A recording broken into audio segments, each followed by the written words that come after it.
Welcome to American Dreams. My guest today is Tom Wheelwright, CPA. Tom, welcome to today's show. Thanks, Alan. It's really always good to be with you. I'm really excited for this episode here. It's, you have a very unique background, book author, also some of your clientele, but I'd like you to kind of walk us through how you got to where you are today. No, I appreciate that. So I grew up in a family business. And we had 6 kids. My dad was a printer, and we all worked in the family business. I worked in the accounting department, and I really liked it, really enjoyed the numbers. Turned out I really enjoyed law, and taxes are a really nice combination of numbers and law. So one of my very first classes at the University of Utah when I was doing my undergraduate was tax. And I had a terrific professor. I was hooked immediately. So I went heavy into tax, got my master's degree at the University of Texas in Austin. I spent 7 years with Ernst and Young, 3 years in the National Tax Office in Washington, D.C. I spent 4 years in-house tax advisor for a Fortune 1000 company, and 14 years as an adjunct professor in the Masters of Tax program at Arizona State. And then 25 years building, buying, selling CPA firms. And the last 5 years developing what is now one of the first tax advisory CPA franchises in the country. So we have franchisees all over the country now. So that is pretty much what I've done. And in the meantime, I've written some unusually successful books, beginning with Tax-Free Wealth, I know we're going to talk about today, and been able to travel the world with Robert Kiyosaki of Rich Dad Poor Dad fame, teaching people in over 30 countries about tax and finance. You know, that's quite a relationship with Robert Kiyosaki and Rich Dad Poor Dad. But let's talk about how your relationship with working with him has influenced your perspective on tax and building wealth. You know what I love about Robert is, and of course you and I experience this with Strategic Coach, is that there are some people that just open your mind. And it's not that they're giving you any content or even a thought process necessarily. It's just that they are so expansive in their thinking that they force you to be expansive in your thinking. And so working with Robert, it was while I was actually teaching with Robert that the idea for tax-free wealth and the idea that the tax law is a series of incentives really came into focus, because I'm just going, okay, how does the tax law really work? What's really important to the average person? And there was nobody had ever explained it to the average person. Nobody ever explained why the tax law benefits some people and not others. And so I thought, you know what? Let's make it simple, but let's make it fun. Let's make it easy, and let's go at it from the perspective that what the tax law really is, which is a series of incentives for primarily business owners and investors. You know, you say it in the tax code is designed to get people rich. Can you explain that concept? Yeah, let me. Listeners? Thank you so much for asking that, Alan, because that's actually the key to what we do at my company, Wealthability, is that what we're looking at is it's not about just reducing taxes. I don't think tax reduction is that hard. Seriously, you can go on Amazon, buy Tax-Free Wealth. And we've had people that have come up to me all over the world say, I bought Tax-Free Wealth, saved me hundreds of thousands of dollars or millions of dollars in taxes. I don't think that's that hard. What's much more difficult is actually building wealth.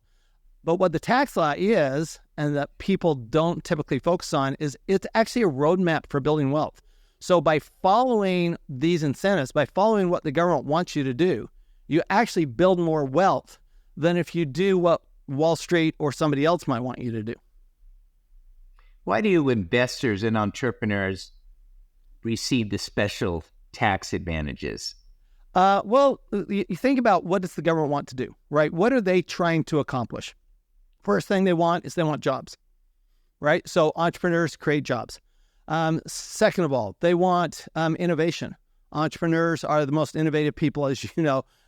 We hang out with entrepreneurs. Entrepreneurs are the most innovative people in the world. They're pretty much the only innovative people in the world. And so that's what government wants. Government needs innovation. They want innovation. What else does government want? Well, they need housing. They need energy. They need food to feed the people. So those are things, by the way, that are all incentivized through the tax law. This is what the government wants. And so whatever the government wants, they try to get it by providing a small incentive in the tax law. And they actually, what happens is both sides win. So the government actually makes more money. It's like having an inside investment opportunity on every single entrepreneur in the U.S. I mean, that would be pretty cool. Well, the government has that, and they do that, right? And the result is that when the entrepreneur is successful, the government takes a piece, and the entrepreneur takes their piece. So it's a partnership. That's all it is. It's just a partnership between the entrepreneurs and the government. You know, it sounds so easy, but what is it that prevents people from actually taking full advantage of leveraging that to their benefit? You know, Alan, I think that most of it is fear. Fear is the strongest emotion we have, and people are afraid of the tax law. They're afraid of, I don't want the IRS to come after me. I don't want to be thought of as a tax cheat. And you know, our message, and my message is really, there's no need to be a tax cheat. Interestingly enough, the IRS has been auditing high net worth taxpayers recently, and there was a report recently that came out that showed that high net worth taxpayers actually cheat less than half as much as the average taxpayer. And the reason is they don't need to. They have better advisors. They understand the law, and they actually are applying the law. So the reason that they end up, you know, people are afraid of it because they don't understand it.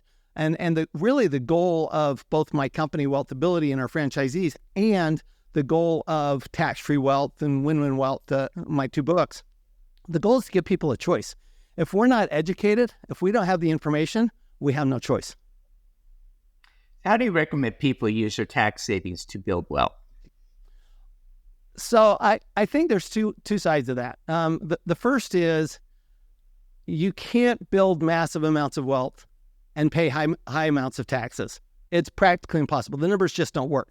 If you're paying 40 to 50% of your wealth, if you're paying your income 40, 50%, if you're paying it in taxes, how are you ever going to build wealth? You're constantly behind. Tax is a drag.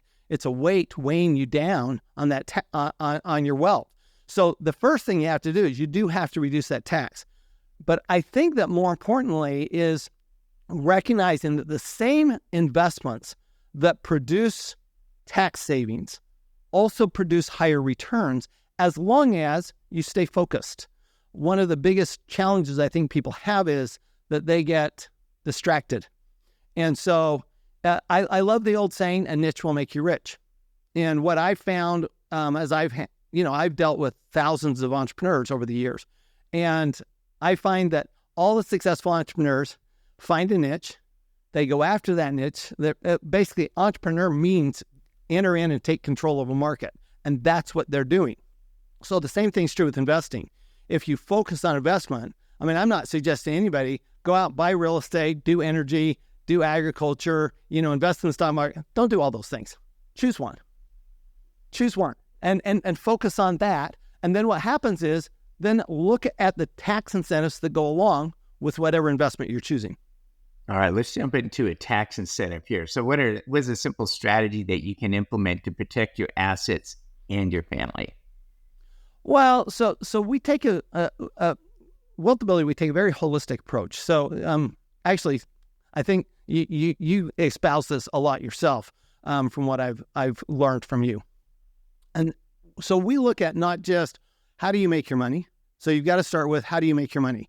Because how you make your money has an impact on how much tax you pay. Employees have a different tax rate than business owners, and they have a different tax rate than investors. Okay, so you start with how do you make your money? The second thing you have to do is think about, okay, what am I going to do with my money? Am I going to spend it? Am I going to save it in the bank? Am I going to buy Bitcoin? Am I going to invest in the stock market? What am I going to do with my money? Because what you do with your money has a bigger impact on your tax than how you make your money. And then the third thing you have to do is you have to look at what do I want to have happen? What am I going to do with my money when I die?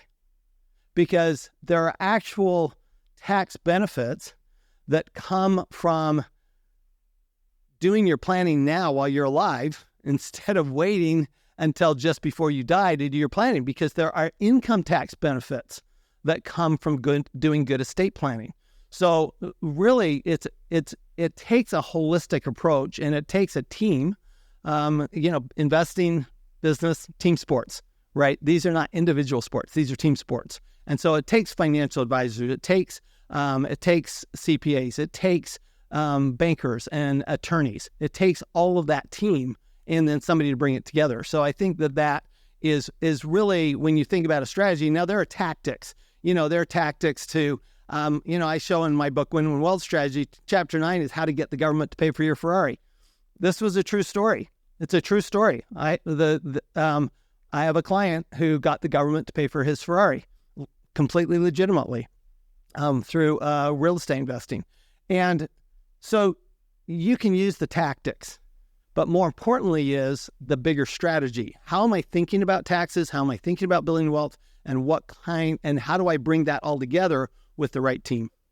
I love it. Well, Tom, this is a lot of really good content here today. And if a person wants more information, how they go about reaching you or your organization? Well, best way is go to wealthability.com. It's very easy because we're all about, creating your wealthability. Remember, we want to be offensive, not defensive. We don't want to be just protecting ourselves from the tax man. We want to be offensively reducing our taxes and building wealth. And so what we offer on our website is a free second opinion on your tax return. So just click, give us a call, let us have a conversation with you, look at your tax return, and we'll let you know how you're doing. Love it. Well, Tom, it's been a pleasure having you with us today here on American Dreams. Thanks, Alan.